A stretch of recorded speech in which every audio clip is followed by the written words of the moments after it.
ফজরে আযান দিলে মসজিদের মধ্যে যাইব, মসজিদের মধ্যে গিয়ে ফজরের নামাজটা জামাতের সহিত আমরা কায়েম করব। এরকম দিনের মধ্যে যা থাকবে মসজিদ শুধু এরকম না, পুরো গেটের মধ্যে গান গাইতে আছে, কোন টাইমে যেন জোহরের আযান নেই রে। জোহরের আযান দিলে জোহরের নামাজটা মসজিদের মাধ্যমে জামাতের সহিত আমরা গিয়ে পড়ব। জোহরের নামাজ পড়ার পর আবার জমিনের মাধ্যমে কাজ করতে শুরু করে দিলাম। আবার যখন আসরের আযান যখন দিয়ে দিব অপেক্ষার মাধ্যমে আছে, কোন টাইমে জানি আসরের আযান নেই, আবার কি আসরের নামাজটা জামাতের সহিত আমরা কি করব, আদায় করব।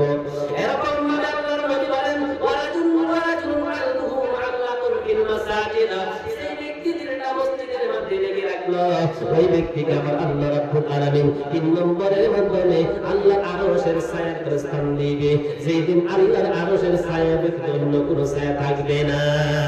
সুবহানাল্লাহ। সে কি করলো? মসজিদের মাধ্যমে সে গেল, মসজিদের মাধ্যমে সে যাওয়ার পর হাউজের মাধ্যমে যে কোনো একটা বুকায় পড়ে আছে আমার ভাইরা, মসজিদে একটা তার মানে বদনা একটা জায়গার মধ্যে পড়ে আছে, রোদ্রে নষ্ট হইতে আছে। সে কি করলো? বদনাটাকে সুন্দর জায়গার মধ্যে সে রেখে আসলো। মসজিদের সম্মুখে গোবর পড়ে আছে, গোবরটা সামনে নামাজ কায়েম করবে। যারা মসজিদে বলা হবে, যারা মসজিদের সঙ্গে দিলটা রাখবে, আল্লাহর নবী বলেন 7 জন ব্যক্তি আল্লাহর আরশের ছায়ার তলে স্থান পাবে। কয়জন ব্যক্তি? বলা লাগবে।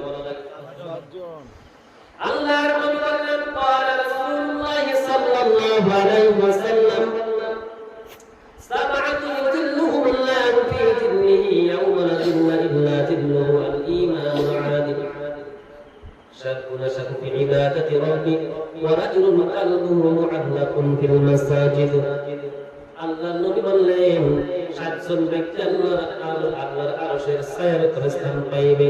1 নম্বরের মধ্যে যারা আদিল, যারা বড় বাদশা, ইনসাফ করনে वाला মাতবার, ইনসাফ করনে वाला বাদশা, ইনসাফ করনে वाला প্রেসিডেন্ট, ইনসাফ করনে वाला মুখ্যমন্ত্রী যদি ইনসাফ করনে वाला হয় আর সুন্দর যদি বিচার করে, ওই মানুষটা আল্লাহর আরশের ছায়ার তলে স্থান পাইবে। বলেন সুবহানাল্লাহ। 2 নম্বরের মধ্যে হলো যুবক, সেই যুবকে যৌবন অবস্থার মধ্যে আল্লাহর ইবাদত বন্দেগী করেছে, ওই যুবকটা আল্লাহর আরশের ছায়ার তলে স্থান পাইবে। সুবহানাল্লাহ। জোরে ভাই বলা যাবে না সুবহানাল্লাহ। সুবহানাল্লাহ। আমার ভাইয়ের, আমার বন্ধু, 3 নম্বরের মধ্যে ওয়ারাজুলুন আলহু মুআল্লাকুন ফিল মাসাজিদ। আল্লাহর নবী বলেন 3 নম্বরের মাধ্যমে যেই ব্যক্তি দিলটা মসজিদের মাধ্যমে লাগাইছে, যে ব্যক্তি মসজিদের মাধ্যমে দিলটা লাগাইয়া দিয়েছে, রাতের মাধ্যমে এশারের টাইমে এশারের 4 রাকাত ফরজ নামাজ পড়ার পর, এশারের নামাজ পড়ার পর বাড়ির মাধ্যমে গিয়ে শুয়ে গেল। বাড়ির মাধ্যমে শুয়ে যাওয়ার পর কোন টাইমে জানি ফজরের আযান নেই, ফজরের আযান দিলে মসজিদের মধ্যে যাইব, মসজিদের মধ্যে গিয়ে ফজরের নামাজটা জামাতের সহিত আমরা কায়েম করব। এরকম দিনের মধ্যে যা থাকবে মসজিদ শুধু এরকম না, পুরো গেটের মধ্যে গান গাইতে আছে, কোন টাইমে যেন জোহরের আযান নেই রে। জোহরের আযান দিলে জোহরের নামাজটা মসজিদের মাধ্যমে জামাতের সহিত আমরা গিয়ে পড়ব। জোহরের নামাজ পড়ার পর আবার জমিনের মাধ্যমে কাজ করতে শুরু করে দিলাম। আবার যখন আসরের আযান যখন দিয়ে দিব অপেক্ষার মাধ্যমে আছে, কোন টাইমে জানি আসরের আযান নেই, আবার কি আসরের নামাজটা জামাতের সহিত আমরা কি করব, আদায় করব। এরকম ভাবে আল্লাহর নবী বলেন ওয়ারাজুন আলহু মুআল্লাকুন ফিল মাসাজিদ, সেই ব্যক্তি যেটা মসজিদের মধ্যে লেগে রাখলো ওই ব্যক্তিকে আমার আল্লাহ রাব্বুল আলামিন 3 নম্বরের মাধ্যমে আল্লাহর আরশের ছায়ার তলে স্থান দিবে, যেদিন আল্লাহর আরশের ছায়া ব্যতীত অন্য কোনো ছায়া থাকবে না। সুবহানাল্লাহ। সে কি করলো? মসজিদের মাধ্যমে সে গেল, মসজিদের মাধ্যমে সে যাওয়ার পর হাউজের মাধ্যমে যে কোনো একটা বুকায় পড়ে আছে আমার ভাইরা, মসজিদে একটা তার মানে বদনা একটা জায়গার মধ্যে পড়ে আছে, রোদ্রে নষ্ট হইতে আছে। সে কি করলো? বদনাটাকে সুন্দর জায়গার মধ্যে সে রেখে আসলো। মসজিদের সম্মুখে গোবর পড়ে আছে, গোবরটা সাফ করে দিয়েছে। মসজিদের সম্মুখে যদি এরকম ভাবে সমস্ত বস্তু খারাপ হয়ে আছে, আবসা হয়ে আছে, সে যদি সাফা করছে রে আমার ভাইয়েরা, এটা তো দিল লাগাইলো রে মসজিদের মধ্যে, ওই তো আল্লাহ আরশের ছায়াতলে স্থান পাইবে। আমার ভাইয়ের, আমার বন্ধুগণ, আমার বন্ধুগণ, আমার ভাইজান, তারা মসজিদের মধ্যে নামাজ কায়েম করবে, তারা মসজিদের মধ্যে নামাজ কায়েম করবে রে আমার ভাইয়েরা। তাদের হাতের মধ্যে নূর হবে, তাদের পায়ের মধ্যে নূর হবে, তাদের কপালের মধ্যে নূর হবে। বুঝতে আছেন কিনা আমার ভাইরা রে?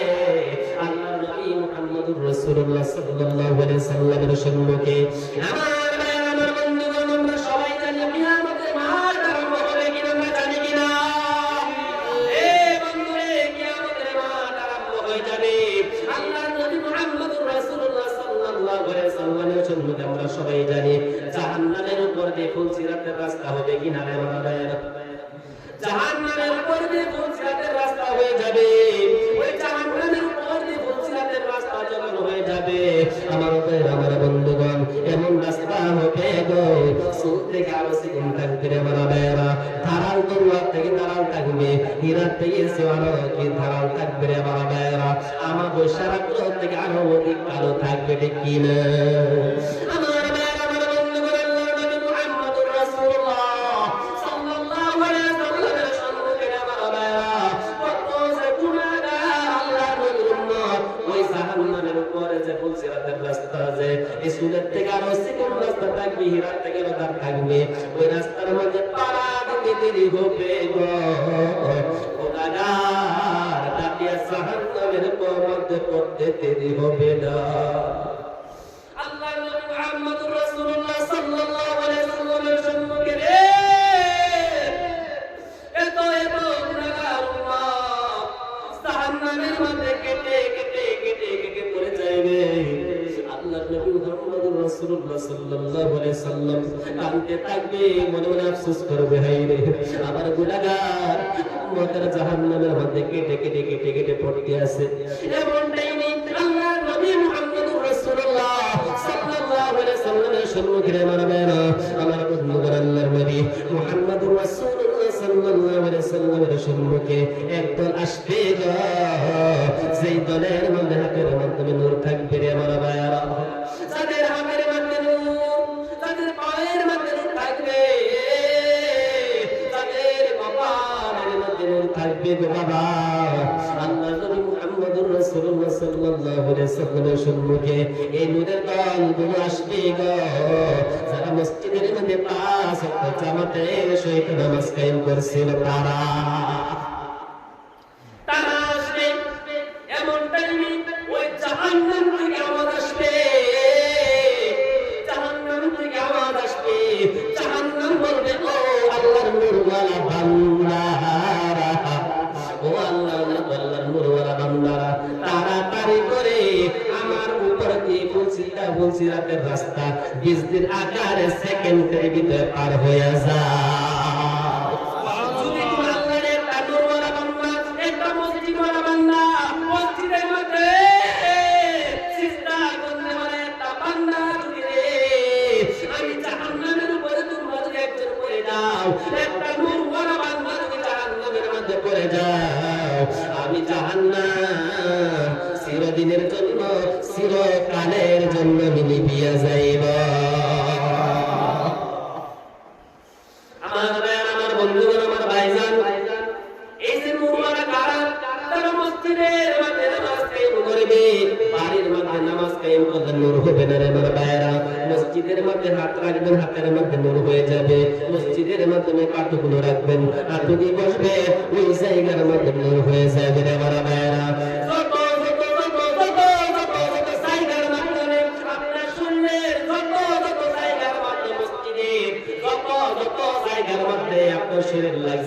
মসজিদের মাধ্যমে ওই জায়গার মধ্যে নূর আর নূরে চমকিতে থাকবে। জাহান্নামের আগুন ওই মানুষটার শরীরের মধ্যে লাগবে না। আমার ভাইয়ের, আমার বন্ধুগণ, আজকে থেকে আমরা ওয়াদা করব, এক ওয়াক্ত নামাজ আমরা ছাড়বো না, এক ওয়াক্ত নামাজ আমরা ছাড়বো না, 5 ওয়াক্ত নামাজ আমরা মসজিদের মধ্যে পড়বো। কেন? আমার আল্লাহ বললেন ওয়াকিমুস সালাত, তোমরা নামাজ কায়েম করবে, তোমরা নামাজ ছাড়বে না, তোমরা নামাজ ছাড়বে না, তোমরা নামাজ ছাড়বে না। আমার আল্লাহ পাক বললেন, আল্লাহর নবী মুহাম্মদুর রাসূলুল্লাহ সাল্লাল্লাহু আলাইহি সাল্লাম মওতের পূর্বক্ষণে যখন মৃত্যু থেকে যখন মৃত্যু যখন হয়ে যাইতে আছে, এমন টাইমেও আমার নবী মুহাম্মদুর রাসূলুল্লাহ সাল্লাল্লাহু আলাইহি ওয়াসাল্লাম উম্মতদেরকে জানাইলেন তোমরা নামাজ কায়েম করিও। নামাজ ছাড়বেন না। আল্লাহ নবী হাদিসের মধ্যে বললেন ইফতাহুল জান্নাতিস সালাত, নামাজ হলো জান্নাতের চাবি। নামাজ তোমরা কায়েম করবে, জান্নাতের চাবি তোমরা দুনিয়ার জমিনের মধ্যে তোমরা অর্জন করলে। ঠিক কি না রে আমার ভাইরা? আল্লাহ নবী বললেন তোমরা যদি জান্নাতের চাবি যদি কামাইতে চাও, তোমরা দুনিয়ার জমিনের মধ্যে অন্য কোনো করলে তোমরা জান্নাতের চাবি কামাইতে পারবে না। ইফতাহুল জান্নাতিস সালাত, নামাজ কায়েম করলেই মানে জান্নাতের চাবি তোমাদের হয়ে গেল।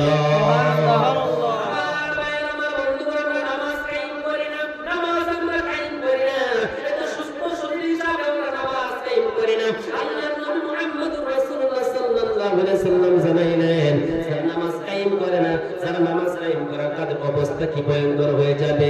এর মাধ্যমে আরেকটা হাদিস আপনাদের সম্মুখে আমি বললি, আল্লাহ নবী এটা বলছেন বাইনাল আবদি ওয়া বাইনাল কুফরি তারকুস সালাত, মুমিন আর কাফেরের মধ্যে পার্থক্য হলো নামাজ। ঠিক কি না? বুঝলেন না? মুমিন আর মুমিনাত কি গো? কাফেরের মধ্যে পার্থক্য হলো নামাজ।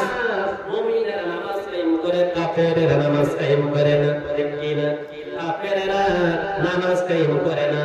ভালো মতো লক্ষ্য করেন, কাফেররা নামাজ কায়েম করে না, খ্রিস্টানে নামাজ কায়েম করে না, বৌদ্ধে নামাজ কায়েম করে না রে আমার ভাইরা, কারো নামাজ কায়েম করে না, হিন্দু মানুষেরা নামাজ কায়েম করে না, নাসারা নামাজ কায়েম করে না, ইহুদিরা নামাজ কায়েম করে না। করে নাকি? এ বন্ধুগণ, একমাত্র নামাজ কায়েম করে ওই তারা যারা হলো ঈমান আনছে। তারা কথা বলেন, যারা ঈমান আনছে ওই তারাই কিন্তু নামাজ কায়েম করে। আমার ভাইরা বন্ধুরা, নামাজ কায়েম করতে লাগবে। সেই ব্যক্তি নামাজ কায়েম করবে না, আল্লাহর নবী আরো বলেন মান তারাকা সালাতান মুতাআম্মিদান ফাকাদ কাফারু। আল্লাহর নবী বলেন যারা জানিয়া বুঝে নামাজ ছেড়ে দেয় তারা আল্লাহর সঙ্গে কুফর করলো। নামাজ ছাড়বেন না, একটা দিনও আমরা নামাজ ছাড়বো না রে যুবক ভাইয়েরা, আমার ভাইয়েরা, একদিন আমরা নামাজ ছাড়বো না। সেই ব্যক্তি নামাজ ছেড়ে দেয়, আমার বন্ধুগণ, যেই ব্যক্তি জানিয়া বুঝিয়া যে ব্যক্তি নামাজ ছেড়ে দেয়, বন্ধুগণ, এক নম্বর যেই ব্যক্তি নামাজ কায়েম করে না, এক নম্বর হলো আমার আল্লাহ রাব্বুল আলামিন ওই বান্দার হায়াত আমার আল্লাহ কমায়া দেয়।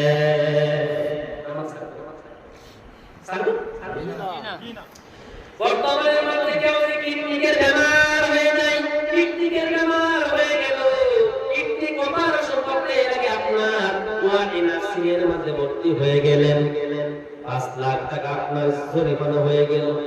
বুঝছেন কি না? 5 লাখ টাকা আপনার বিল হয়ে গেল। পয়সা না, কি করবেন? কি করবেন? মন চাই না দুনিয়া থেকে বিদায় হওয়ার জন্য। আপনার ছেলে কে বললেন, ছেলে বাড়ির পূর্বে 1 বিঘা মাটি আছে, বিক্রি করে দে। আমি দিতেছে থাকি রে, মাটি বহুত কামাই করতে পারবো, বিক্রি কর, পয়সা দে আমার আশা দেখি না। আমার ভাইয়ের, আমার বন্ধু, তারপর কি হয়ে যায়?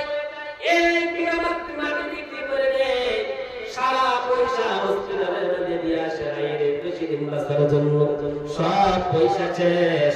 লাশ পর্যন্ত পুজো শেষ হওয়ার পর আবার বলে রে, সন্তান শুনে রে, দুনিয়ার মধ্যে আমি বাঁচতে চাই, আমি মরতে চাই না।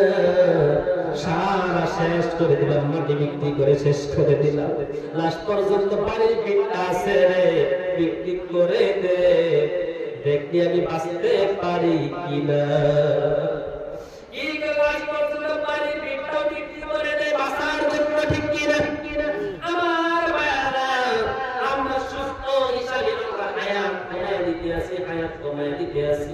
নামাজ কায়েম করি না, আমাদের হায়াত কমতে আছে। কি না?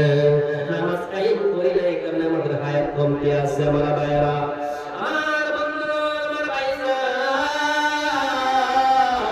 এই জন্য করে আমি বললাম 1 ওয়াক্ত নামাজ আমরা ছাড়বো না। 1 নম্বর দেখেন, যে ব্যক্তি নামাজ কায়েম করবে না, 1 নম্বর আমার আল্লাহ রাব্বুল আলামিন তার হায়াত আমার আল্লাহ রাব্বুল আলামিন কমায় দিবে। 2 নম্বর, বেনামাজির দোয়া আমার আল্লাহ কাছে কিছুই কবুল হয় না। বুঝতে আছেন কিনা? নামাজের রিজিকের বরকত আমার আল্লাহ উঠায় নাই।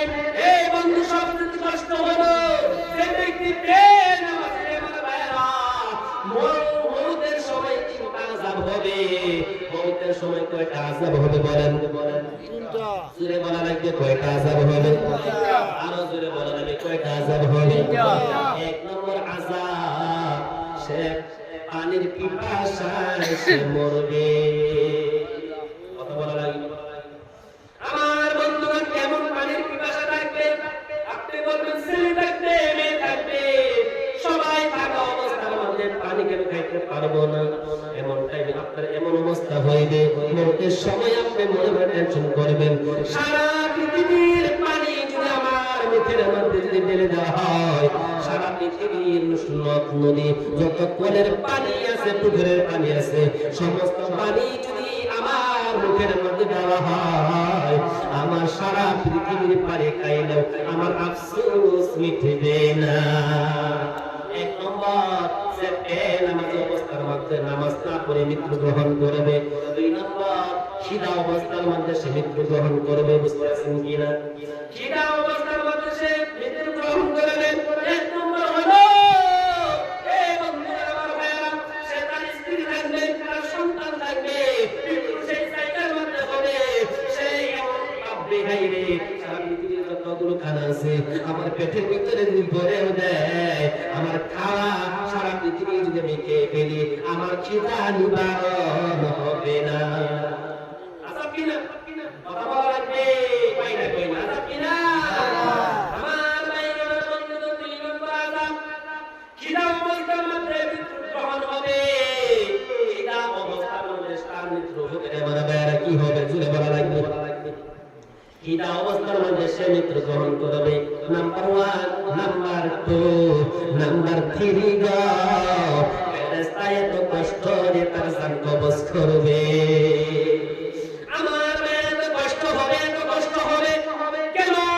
আল্লাহর নবী মুহাম্মদুর রাসূলুল্লাহ সাল্লাল্লাহু আলাইহি ওয়াসাল্লাম, তুমি তোমার শুনতে শেষ করে দিচ্ছি। আল্লাহর নবী মুহাম্মদুর রাসূলুল্লাহ সাল্লাল্লাহু আলাইহি ওয়াসাল্লাম যখন মৃত্যু একবারে পরিবেশে গেল, একবারে মৃত্যুর যখন সময় হয়ে গেল, হযরত আজরাইল আলাইহিস সালাতু ওয়াস সালাম, বুঝবেন, হযরত আজরাইল আলাইহিস সালাতু ওয়াস সালাম কি করলেন? নবী গো, আপনার জান কবজ করতে আমি আসছি, মত লম্বা হয়ে যাবে। আল্লাহর নবী মুহাম্মদুর রাসূলুল্লাহ সাল্লাল্লাহু আলাইহি ওয়াসাল্লাম শুয়ে গেলেন। আল্লাহর নবী মুহাম্মদুর রাসূলুল্লাহ সাল্লাল্লাহু আলাইহি ওয়াসাল্লামের সিনা মুবারকের মাধ্যমে হযরত আজরাইল আলাইহিস সালাতু ওয়াস সালাম যখন ডান হাতটা যখন হযরতে আল্লাহর নবীর উপরে উঠাইলেন সিনা মুবারকের মাধ্যমে, আল্লাহর নবী বলতে আছেন, জিব্রাইল, আজরাইল শুনে নাও, জেনে নাও, আমার মনে হচ্ছে সারাটা উহুদ পাহাড় যেন আমি নবীর উপরে তুমি তুলে ধরছো। আমি নবী সইতে পারি না। ও আজরাইল রে, আমি নবী সইতে পারি না কষ্ট। আমার মনে হচ্ছে সারা পৃথিবীর যত পাহাড় আছে, এই উহুদ পাহাড়টা আছে, ওই উহুদ পাহাড়টা আমি নবীর উপরে, বুকের উপরে তুমি তুলে ধরছো, সইতে পারতেছি না রে। জিবরাইল বললেন, ইয়া রাসূলুল্লাহ। আজরাইল বললেন, ইয়া রাসূলুল্লাহ, সেই নবীর কাছে সমস্ত পৃথিবী কুল কায়নাত গাছপালা পাহাড় পর্বত চন্দ্র সূর্য জান্নাত জাহান্নাম আমি জিবরাইল সৃষ্টি হয়ে গেলাম। নবী গো, আমি আজরাইল সৃষ্টি হওয়ার পর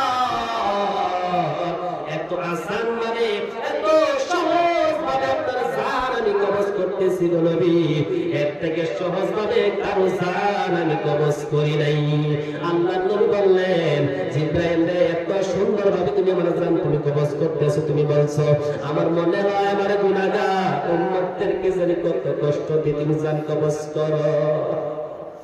এ আজরাইল, যা কষ্ট দিবার আছে আমারে দাও, আমি নবীকে দে, যা কষ্ট দিবার আছে নবীকে দিয়ে দাও, যা কষ্ট দিবার আছে নবীকে দিয়ে দাও, আমি নবীকে দিয়ে দাও, যা তোমার টাকা দিয়ে সাপ দেওয়া লাগে আমি নবীকে দিয়ে দাও, আমার গুনাহগার উম্মতদেরকে এত কষ্ট দিও না।